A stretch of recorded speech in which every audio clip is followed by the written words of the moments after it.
All right, guys. I want to thank everyone for joining us this lovely evening to help broadcast this webinar presented by the American Gym Society Young Title Holders and partner with Kaiser Time. Especially taking your time out for this busy day. We have a very great webinar today by Marshall of Kaiser Time. If you're not familiar with Kaiser Time, their partnership with the AGS was just launched earlier this year. It's kind of they're launching it's the first of its kind non-brand specific course for watch studies. It will be offered and available through the AGS Learning Portal, the AGS Pro, and is also available to the jewelry industry. And it really provides a foundational education on watches for sales professionals. So Marshall here is going to give us a great webinar today. Before we jump over to Marshall, we do have another webinar coming up in 2 weeks that kind of takes a different course, not focusing on watches, but looking at estate jewelry. Walter with Mateague in New York will be giving us that fantastic webinar. So be on the lookout for that. So without further ado, I would like to introduce Marshall with Kaiser Time. Thank you, Josh, and hello to everyone. Good morning or good afternoon, depending on where in the United States you are located. Today, the subject of this webinar is selling watches in today's ever-changing marketplace. And in the past 20, 25 years, that marketplace has drastically changed, and this is what we're going to review today.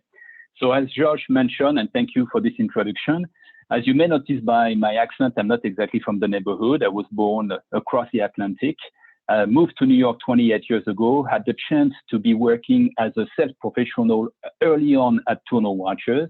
Then I became a manager and different position of management across my career, even traveled the world for the business while I was at Degrees Ogono, then became a brand manager at Ralph Lauren Watch and Jewelry, to now being a trainer with Kaiser Time for the past 3 years.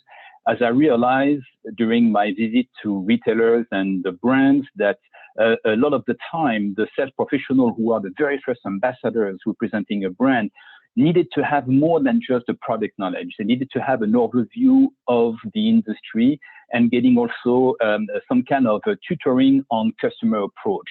And I had the chance early on to have great mentors that have taught me a great deal, which has allowed me really to strive in this industry and really enjoy doing what I do. So now about my background that you know about, let's go to today's overview. We'll talk about the state of the watch industry in the US and globally. We'll review a few trends on the market that you may have noticed already. Tips to increase watch sales in quantity and quality. I'm sorry about this, right? And then the very last one will be a session of question and answers. If you have any, I'll be very happy to answer them. So there is a web chat that is open. If you can look at your screen, you can look at the menu, down menu, and then you have a Zoom webinar chat. You'll be welcome to write your question there, and I'll read them and then answer them either in real time or at the end of the presentation. All right. So state of the watch industry in the US and globally. So to clarify the importance of that definition, the watch industry has selected 2 categories, the luxury watch segment and the non-luxury watch segment. In a trivial manner, the industry states that a watch priced at $3,500 and above is considered a luxury watch. Those segments are purely defined by the price, and there is no consideration of quality, reliability, or even styling that are being taken in consideration. While the industry uses prices to define what is a luxury watch, clients may have a different point of view. And for many, a $1,950 watch is a luxury watch. These references are for you to better understand the industry and its organization, but should not be talked about with your client. I would even argue that you should spend as much time and dedication to convince a client that is looking at a $900 watch as a client looking at a $9,000 watch. Now that we have talked about those 2 segments, the reason why they're important is reflected into this chart here. The blue line here refers to the non-luxury watch segment, which is the segment under 3,500 retail price. On the study across about 10 years, from 2007 to 2016, we looked at what was the evolution of the sales ex-factory of those watches from wherever they are made. And then you can see that on the horizontal axis, you have the years, and then on the vertical axis, you have billions. It's billions is Swiss francs ex-factory, means that it's the price that the factory is selling to the wholesale platform. So you can see here that in between 2007 to 2016, the sales of non-luxury watches were fairly flat. It's today roughly about 5 billion Swiss francs ex-factory, which is roughly $12 billion in retail price. And this is something that is fairly consistent. There has been a little dent at the end of 2008 and 2009 representing the financial crisis. But then after it picked up a little bit, but it never really increased. And I want you to compare this to the curve of the luxury watch segment. And the luxury watch segment shows a drastic improvement across the same period of time. So same things at the end of 2008, and for 2009, it was a tough time for the luxury watch industry, but the recovery was almost exponential. And today, the luxury watch segment reflects about $45 billion in sales. So it is important to see that even though we're still selling a lot of non-luxury watches in terms of volume, this is a segment that is not as dynamic as will be the luxury segment. And therefore, that's the reason why we will, put a bit more emphasis on the luxury watch segment. In the next slide here, you have two pies that are representing the personal luxury goods sales. On the right one, it's the US sales, while on the left one is the world sales. So what do we call personal luxury goods?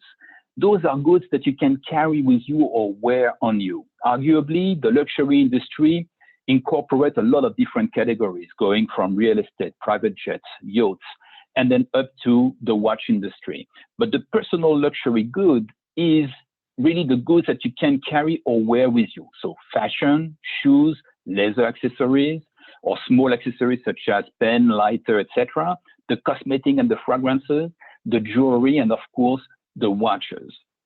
In the United States, the portion of the share on the market for the watches is 7% compared to the rest of the personal luxury goods. If you translate this to what the world is selling, you can see that the world is selling 14% of the watch category as opposed to the other categories. So that tells us that the watch business in the United States is underexplored. And there is still a huge upside and potential in North America. So this is very important because the United States is the only country that generates the most millionaires and billionaires every single year. And when an American is thinking of a luxury purchase when it comes to money, the very first item that he's thinking of is a car, right?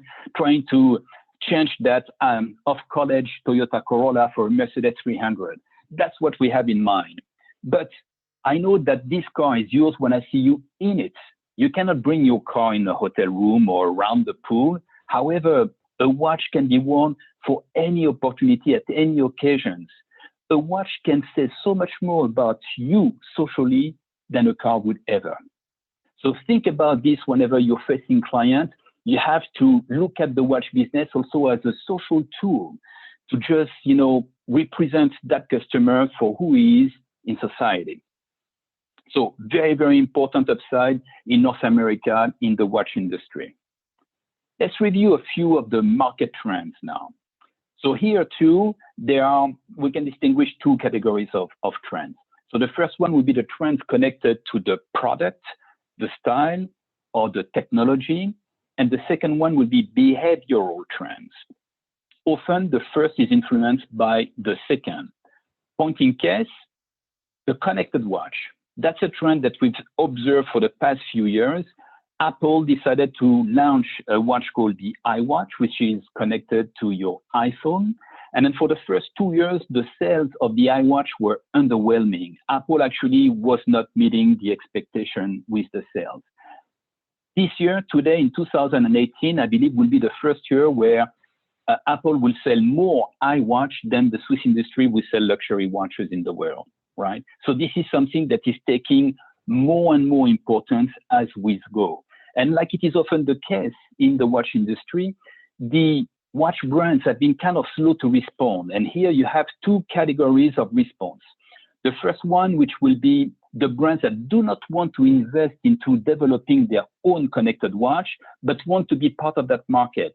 And therefore, they decide to partner with a connected watch brand, such as iWatch. So Hermes did that. Hermes said to Apple, listen, would like to be a part of that game. And what we can bring to your iWatch is the luxury aspect of the watch. Apple made a few modifications to make sure that the Hermes logo will appear on the watch. And then Hermes fitted that watch with a typical Hermes strap, which is, one of the forte of Hermes companies. They are very, very strong with leather goods. And they would share the profit of the sales. So this is one direction that few brands have taken, such as Hermes. The other one is the most ambitious one, which is to develop your own connected watch, like in the case of the Tag Heuer connected watch. But Tag Heuer is not the only one. That was one of the very first brands to get into that business. Now you have Breitling, and then you have others such as Montblanc, Frédéric Constant. But the thing is that you cannot necessarily be using the iOS system with all those watches. So Apple has a proprietary system that says iWatch will only work with iOS system. So to have an iWatch, you need to have an iPhone. And usually if you're using a Tag or a Breitling as a connected watch, you need to have an Android system. It's usually how it works, right? So this is a trend that keeps on growing. It's especially for younger generation, millennial and below. That's not just a fun gadget to own. It becomes a tool that they're using every single day. A second trend that we noticed on the market is that while big watches are still very much popular, there is a new demand for smaller watches. So the industry has always had some standards. For example, in the 50s and the 60s, a men's watch standard was a 39 millimeter case on the classic watch, and then a 42 millimeter case or 39 millimeter case for sports watches. And then watches got bigger and bigger. In the mid-90s, a brand was revived called Panerai, and suddenly they were offering watches that were over 45 and over 45 millimeters of proportions. And it's still very popular. However, you have a demand on the market for smaller watches. So that's a trend that we noticed, that small is in again. Omega has a 38 millimeter watch. Chanel, the Jetway that came on a 45, now is done for a lady at 19 millimeters. And Blancpain with a bathyscaphe, which is a professional diver's watch, is also a 38 millimeter case.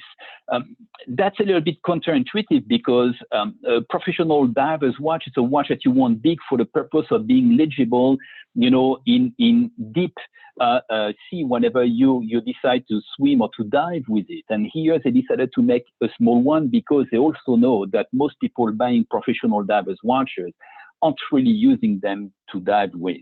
But they want something that is, small enough that they can fit under the sleeve of a shirt. So small is in again. It's a second trend that we have noticed in the past couple of years. The next trend that is interesting and noteworthy is the color options. On the right image of the screen, you see a bunch of Rolex dials for the day, dates, or also called the President watch. It used to be in my time when I started to sell Rolex in the early 90s that you had the choice in between three popular dials: the champagne or gold color dial, the silver dial, and the white dial. And then you have a few specialty ones such as Malachite or Myriad or Tiger Eye, but those were very, very unique and specific and special ordered. Now you have a lot of different color options for the same exact watch. You have also on the left, for example, with the Bulgari watch, the possibility after a while to change the color of your dial and the strap and feel like you have a new watch. That's not an option that existed before, but now you can do it. So the trend of the color options and the potential possibilities is important, but you have to be careful with that. by experience, often the more choices that you provide to your client and the more confusing it can be in the mind of your consumer. So it is important to show exactly or to figure out what the client is likely to like. So you don't have to show too many options, because the more options you show, and often the more confusion we bring to the mind of the consumer. So the color option is another trend that is noteworthy. Something that is fun that we've noticed as well is the luminescence of the watch. So, you can have supercharged superluminova on some watches, or like on the Nomos, having a retrofit lighting to light up your watch. But there is a race for the watch that's going to be giving you the most luminescence in the dark.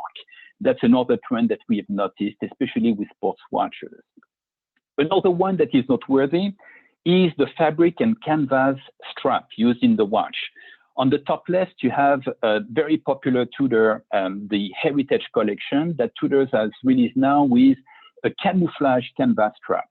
And Ralph Lauren Safari comes also on a canvas. And on a more luxurious aspect of the watch industry, you can see on the right-hand side a series of Hublot watches with the canvas straps and also the recall of that patterns on the dial. Those are very, very specific. They are very unique, and they are for the customers that already owns everything, as you may just get a little tired of the same patterns over and over again. It's not neutral enough for a lot of the clients, but you decide to do that on certain limited edition in order to attract another kind of clientele. So fabrics and canvas have been used into the industry in recent years. Now, the trend that is unconventional material is one that we see also evolving. So the ceramic, for example, has been used by Rado. You can see a Rado watch on the left-hand side. They've been using ceramic for a long, long time, but ceramic was made popular by the Chanel jetwear that was coming in black or in white.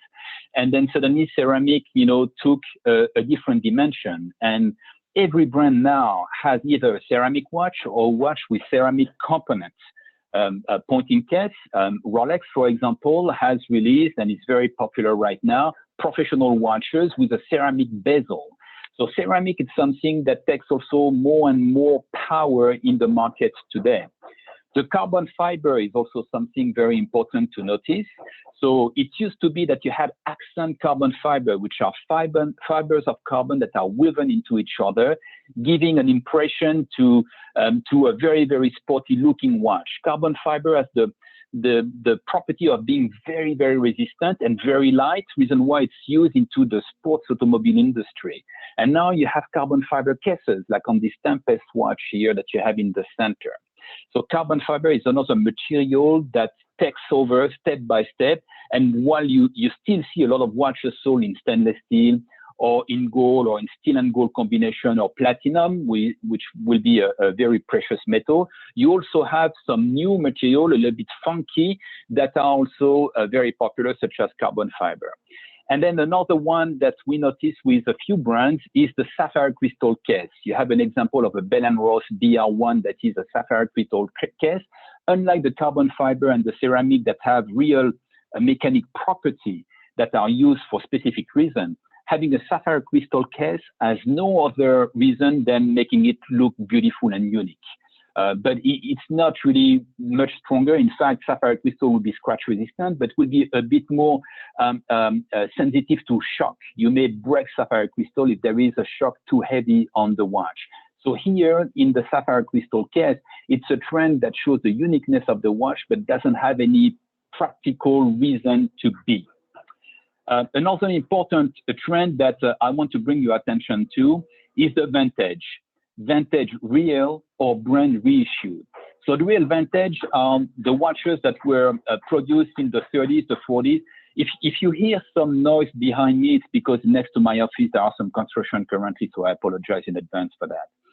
So to go back to the vintage, the real vintage were watches that were produced decades ago and that have been maintained and refurbished and serviced and found themselves on the vintage market for collectors or sometimes people that just want to have a flair of how the watches were 30, 40 years ago. So the point here, you have a beautiful bubble back from Rolex on the upper left. So the bubble back was the ancestor of the Oyster Perpetual from Rolex, the most popular watch collection that there is currently on the market. You have also next to it an original chronograph from Tag Heuer. At the time, it was called Heuer Time. It was the one not merging with Tag yet.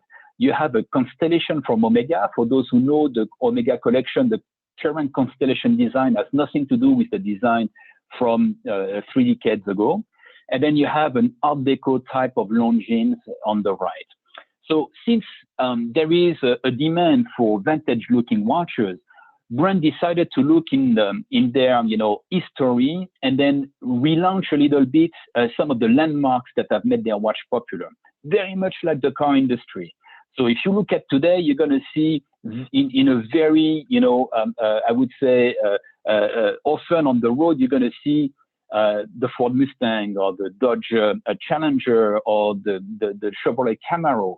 Those are reissued cars from classic cars that existed in the 50s and the 60s.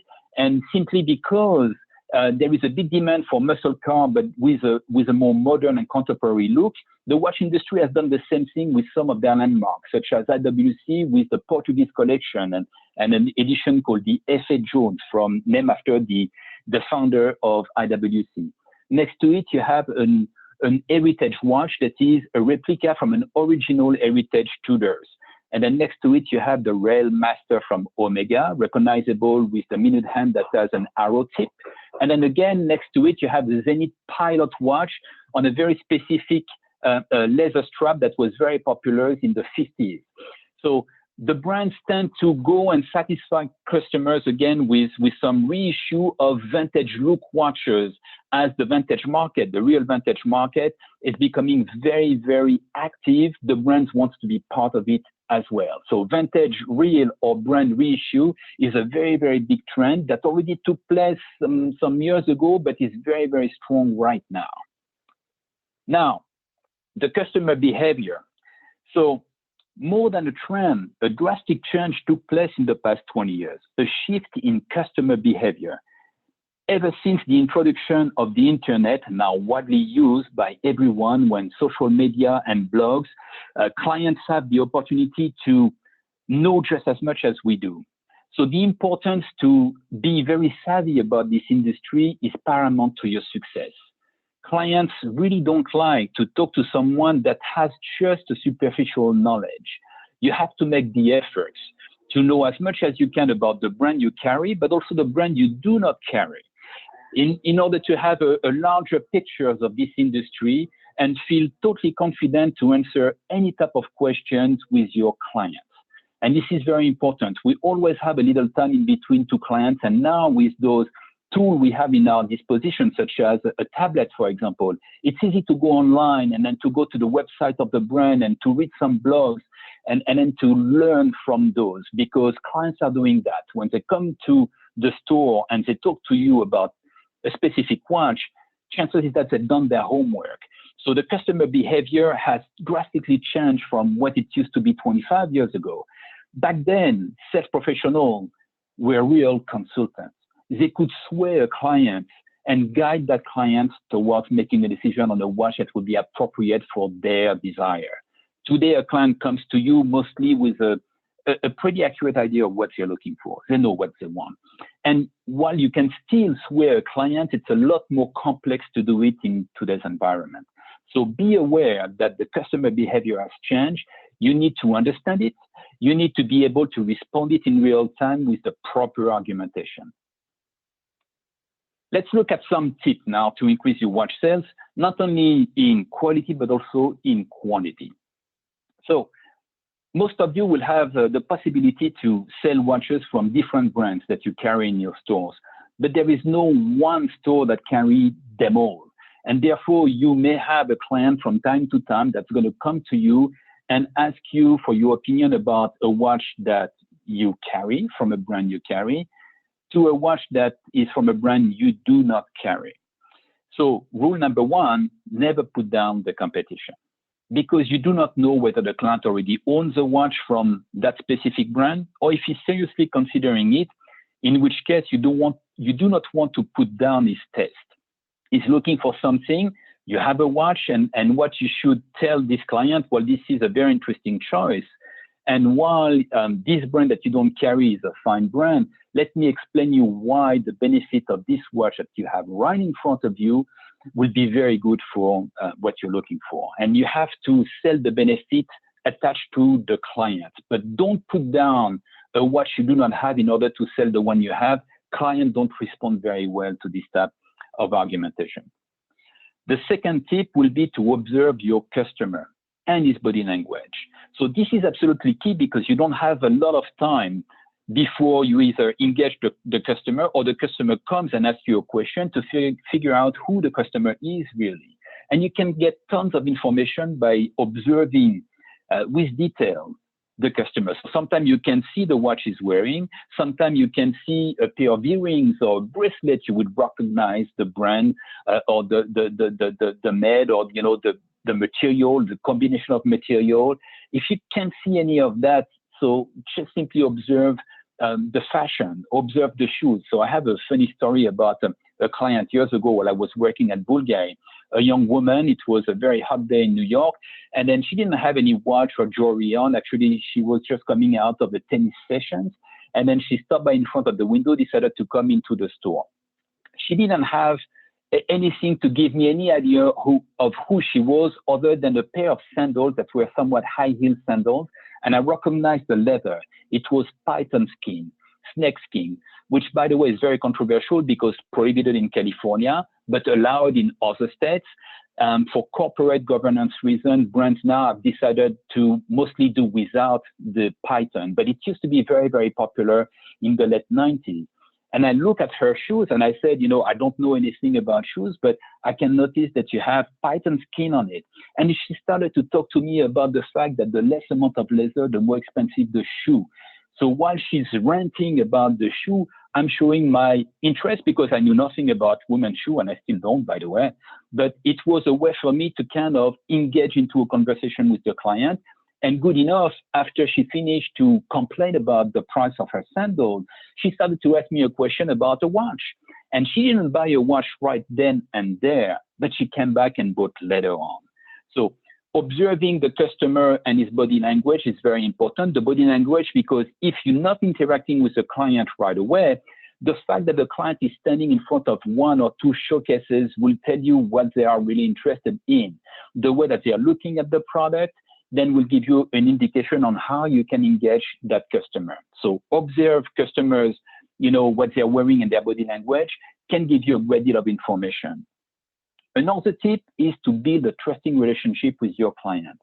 And the example that I just give you with my client and her shoes is one example. Try to find a way or a conversation you can have with your client that is connected to something different than the products they came to begin with.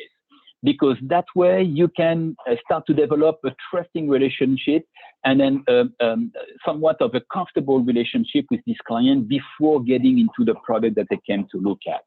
So build a trusting relationship is very important. You do not want to be pushy. You do not want to be indifferent. You simply want to make sure that you're on the side of your client. That's very, very important. Another tip, strive to increase your conversion rate and develop your repeat business. So the conversion rate is also called the closing ratio, right? It's the ratio of the number of opportunities that you have and the number of sales. I would say as an average, a good sales professional in the watch and jewelry industry would have in between 25 to 30% conversion rate. Means that you will convert 3 out of 10 clients coming to the store. That's good. It's not the best, but there are a lot worse than that. And what you should be thinking of is to grind every single month, every single year, a little bit of new conversion rate. Because when you add up those points that you've grinded across the year, at the end of the year, it can make a huge difference in your ledger, in the volume of business that you're writing.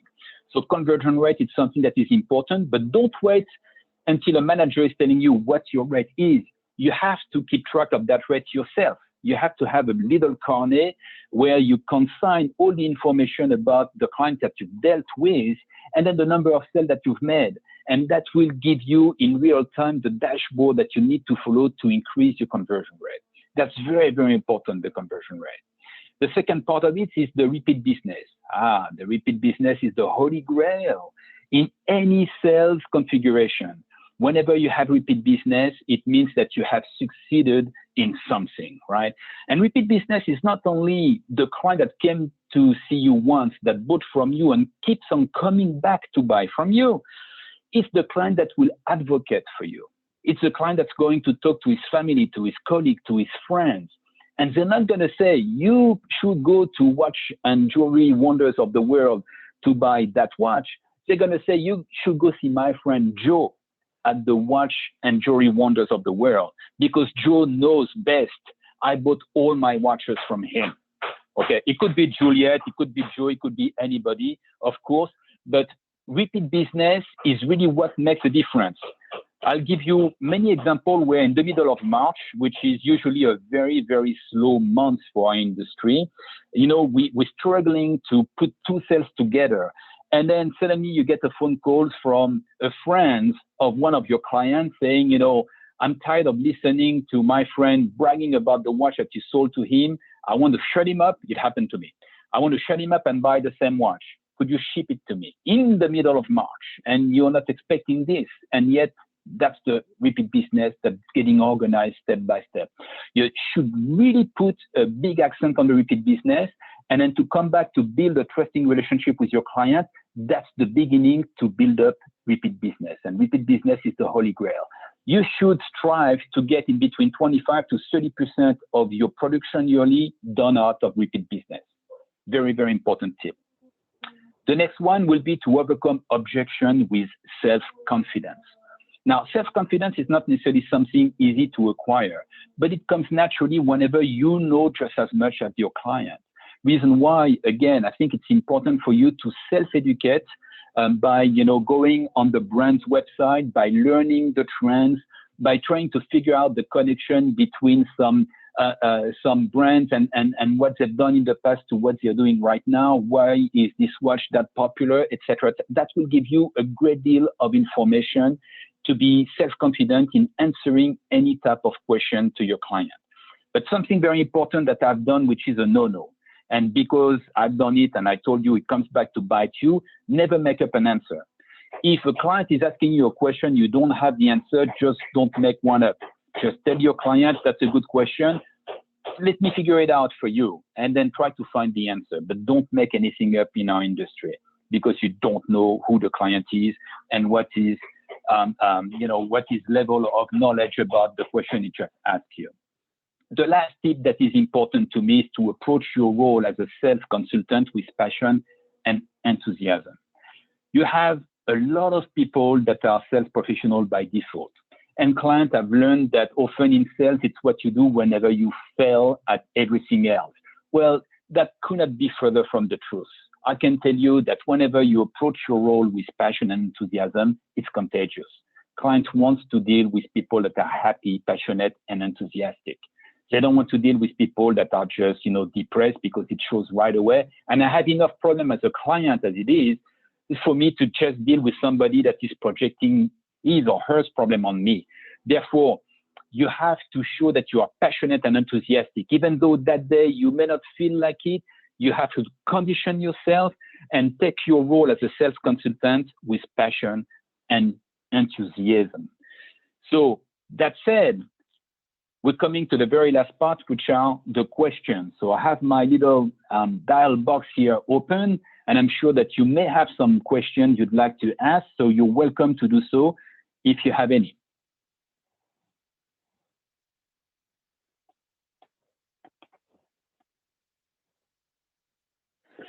So here, I'm actually going to answer those questions orally. I'm trying to type, but it's actually easier.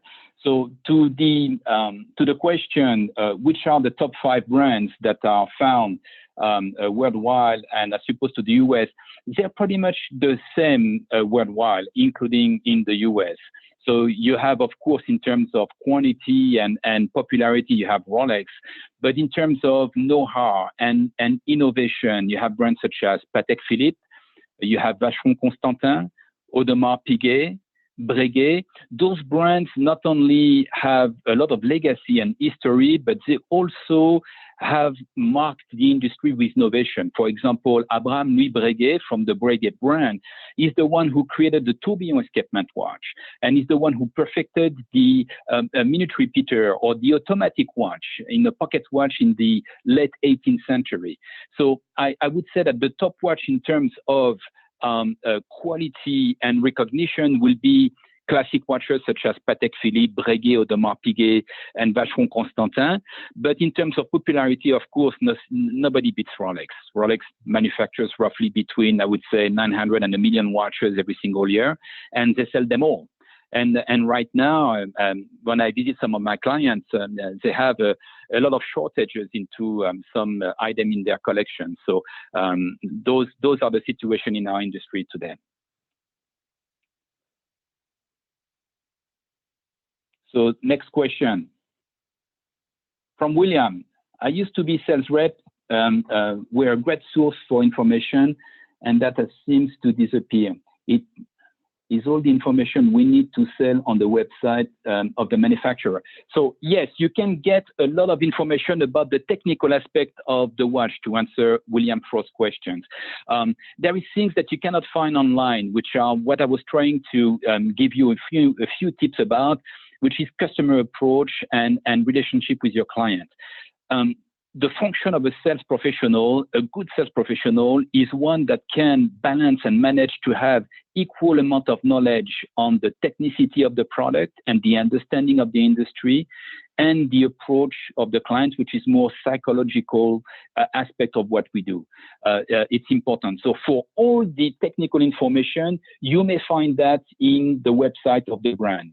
Absolutely. And if you're not satisfied or you can't find the answer, you certainly can question them. You always have contact the website contact info that you can send your question to.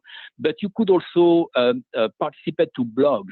You have the Purists, for example, or Houdinkeys. They have blogs about the watch industry, especially the luxury watch industry, that will give you a great deal of information, and you can question them as well. Those are passionate people about the watches. They don't work for one specific brand, but they love a lot of them and they love to report about them. I hope I answered your question, William.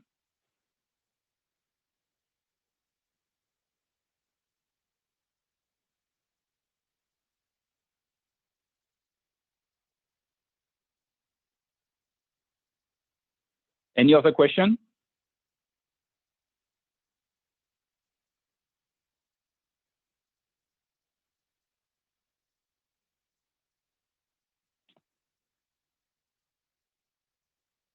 So I'd like to keep, again, a little bit the emphasis, not only on the product knowledge, but also on the passion, the enthusiasm. This is very, very important. I'm always flabbergasted by, the way that sales professional, not knowing me coming to the store, will approach me. It's depressing. In a lot of the cases, in most cases, it is depressing, and that's the reason why I want you to make an effort to be enthusiastic and to show your passion for what you do. That will really turn your clients into your corner. All right. On the blog you mentioned, a good place to find information on watches. What do not information on watches and not personally have access to? So yes, the blogs, you can find the blogs online. You can either subscribe or simply click on a specific chapter of their blog, and then you can find tons of information. So you have a lot of others. I mentioned just a couple of them, but if you go on luxury watch blogs online, then you'll have a series of blogs that you can connect with and then click on it and feel comfortable reading from. Usually they are spot on. All right, so I think this is it. I'll thank Josh for the presentation. I hope, guys, that you'll have a little bit more information today to give you the self-confidence to see your clients and present watches, sell them, and be successful with it. Thank you all, and enjoy what you're doing. Take care.